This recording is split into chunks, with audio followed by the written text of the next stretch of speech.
Voilà, et on va parler justement de recrutement, de compétences. Je vous conseille d'ailleurs d'aller voir en replay sur le site bfmbusiness.fr tous les baromètres que l'on fait justement avec Optimis sur l'évolution un peu des projets, des compétences les plus demandées. Eh bien là, on va regarder ce qui se passe en ce moment avec Alix Mirchan. Bonjour Alix, bonjour Frédéric. Directeur marketing chez Optimis, et Frédéric Charles. Bonjour Frédéric, bonjour. Directeur stratégie digitale et innovation chez Suez Digital Solutions. Alors, moins de projets, mais des demandes qui restent fortes autour de la data, évidemment autour de l'IA. Exactement, Frédéric. Vous vous souvenez, on a eu une année 2023 en dents de scie. Oui. On ne savait pas si c'était une année avec une forte demande ou si ça allait baisser. Au final, je fais quand même un récap rapide de la fin d'année 2023. On constate une baisse de 14% de la demande de nos clients, donc des entreprises qui ont des besoins en prestations IT. Une hausse de 6% des profils disponibles. Forcément, s'il y a moins de demande, les profils des consultants et des prestataires. Donc c'est un marché qui se détend un peu. Qui s'est détendu un petit peu. Sur l'année, globalement, une baisse de 10% de la demande. Globalement sur l'année, par rapport à 2022, qui était une très forte année en demande. Une des explications, c'était l'année de l'IA. Bon, c'est pas terminé, évidemment. On suppose aussi qu'il y a des choses qui ont été mises en place. L'IA, pour nous, c'est surtout, et pour nos clients, de l'automatisation. On a parlé pas mal de low-code aussi, et de no-code en 2023. Donc, ce sont des choses, des technologies qui, finalement, peuvent limiter la demande parce qu'il y a automatisation. Et justement, Frédéric Charles, on a parlé hors micro, évidemment, que vous utilisez de l'IA pour les métiers au sein de Suez Digital Solutions. Mais effectivement, un des cas d'usage de ChatGPT et consorts, c'est souvent au niveau des développeurs. Hein, ça leur aide à aller un peu plus vite dans le développement de code. Alors, effectivement, et c'est disponible sur les plateformes de développement de code comme GitHub depuis un certain temps.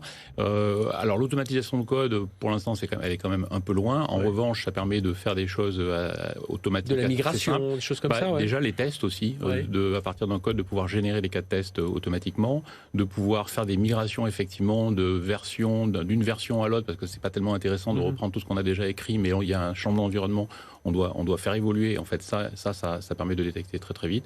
Donc oui, la GIA générative a une capacité de générer notamment du code, mais aussi beaucoup plus de choses.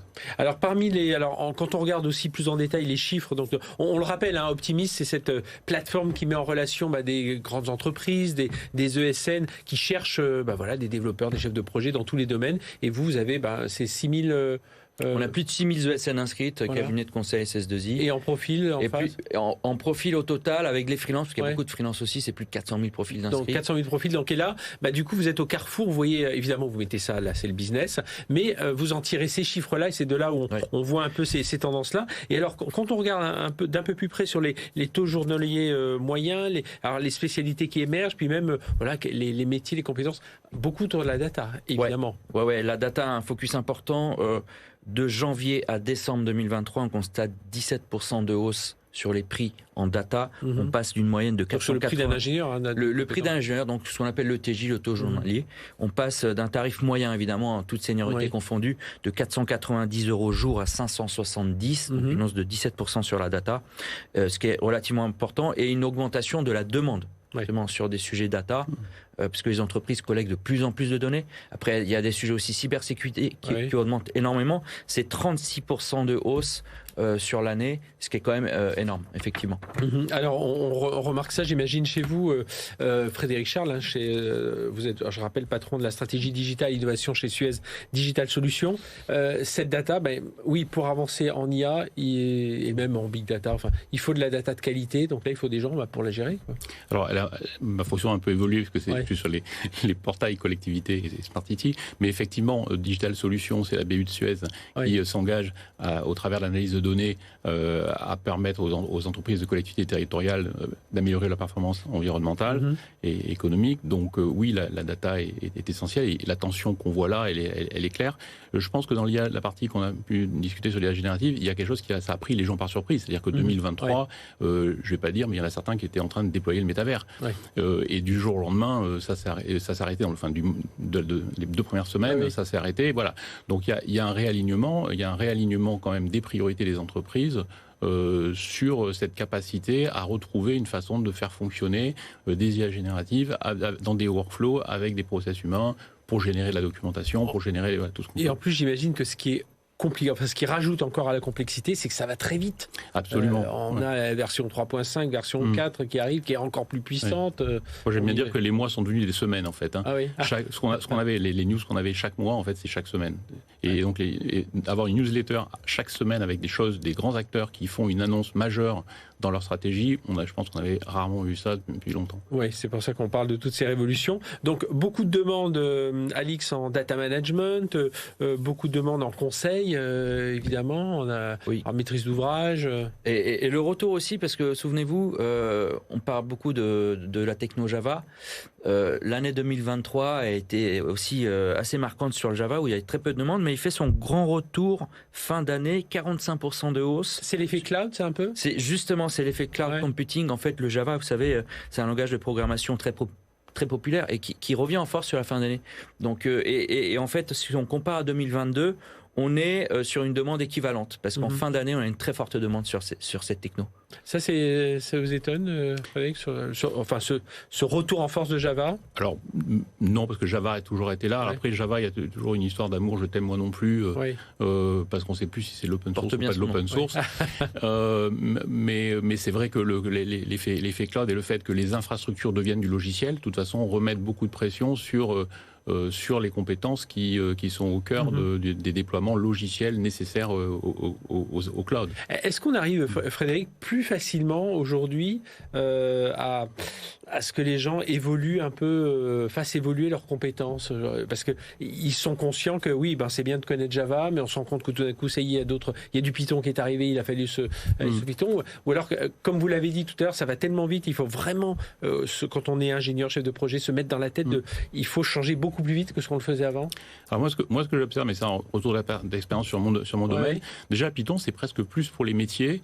Finalement, on entend plus de métiers qui disent moi j'ai envie d'apprendre Python parce qu'on se rapproche du low-code et autres, et même si les développeurs vont l'utiliser, c'est vrai que ça embarque les métiers. En revanche, moi ce que je trouve, c'est qu'on a moins l'effet on a eu un effet de mode au début de l'internet où effectivement il y avait des nouveaux langages, tout le monde voulait avoir le nouveau langage, ça faisait bien, ça faisait hype. Aujourd'hui, moi on me demande pas de changer, nous on est en PHP depuis 10 ans, ça fonctionne très bien, c'est super sécurisé et on a des frameworks qui fonctionnent bien. Alors après on travaille beaucoup avec l'infrastructure ensuite derrière, donc c'est là qu'il y a du Java, du Python et autres.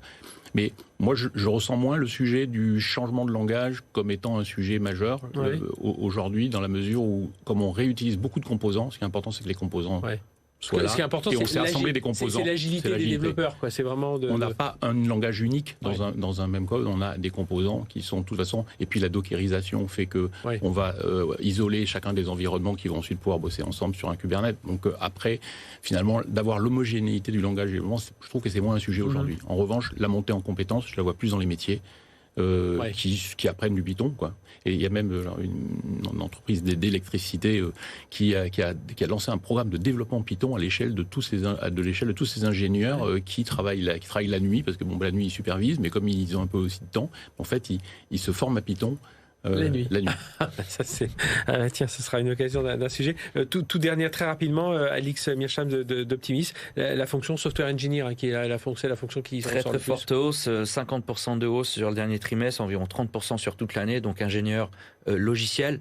C'est dû à la très forte demande en études dev au cours de l'année, et aussi sur une techno, sur le Power BI, donc qui aide à collecter, analyser, visualiser les données sur l'année entière. 55% de hausse, c'est le traitement de la data, c'est ce qu'on en fait, comment on l'affiche, comment on l'interprète, donc très très forte hausse aussi sur Power BI.